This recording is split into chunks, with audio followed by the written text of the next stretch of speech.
Well, in one of the biggest surprises of the election, opposition leader Peter Dutton has lost his seat to Labor candidate Ali France. Antonia O'Flaherty is in the seat of Dickson in Queensland and joins us now. Antonia, what can you tell us about Ali France's campaign?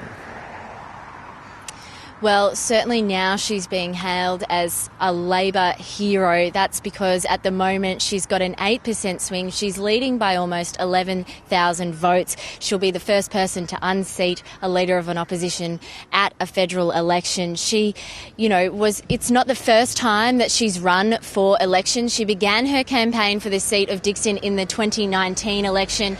At the last election, after preferences, she gained a 3% swing. She's been inching towards this victory over the past 7 years. She was actually inspired to run for federal politics after navigating the health system after her own personal tragedy when she was in an incident in 2011 when a car pinned her to the wall of a shopping centre car park and she actually lost part of her leg. It was amputated above the knee, and over the years afterwards, she was in and out of hospital, navigating the hospital system and operations. And so it's no surprise that here in Dickson, her campaign has focused on improving the health system of Australia, Medicare, NDIS. And also, though, she has attempted to endear herself to the issues that people in Dickson are facing. This is the mortgage belt seats of the northern western edge of Greater Brisbane. And she's spoken about being a single mother and having a mortgage. And she's spoken about Labor's policies on cost of living as she's sought to win this seat. Now,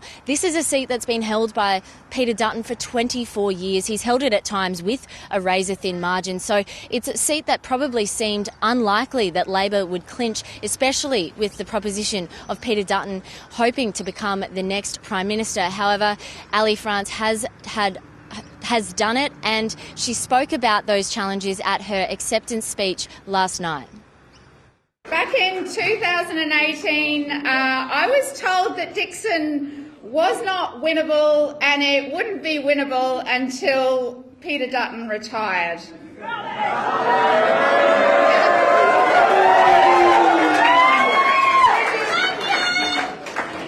They said he was too popular, he was too well known, he had too much money. We'd never be able to compete with his big spending campaign. I was told that I didn't stand a chance. I took all of that in and went, yeah, nah. And what's been the reaction this morning there in Dickson? Well, there's certainly been shock and surprise from both sides of the political divide. We spoke to Labor and LNP voters about their reaction. Here's what they had to say. We needed a change here and someone on the side of inclusion, compassion and dignity for all of our country. I think it's more, for me, it was more of I wasn't a big fan of Peter Dutton himself, and I've always been a Labor voter, so it just come down to Labor, especially over him. Like, the way he presented himself, I wasn't really a big fan of it. To be fair, it's been a tough 5 years, which predates Labor anyway, so as long as we get to a direction where Australia can be prosperous and positive again in the community. I think Ali's a strong leader in this community, so she's had a tough background and leveraged it into a positive story. So, look, it's a sad day for our area. Obviously, one of his supporters, and unfortunately, he lost. But we'll see what this government can do.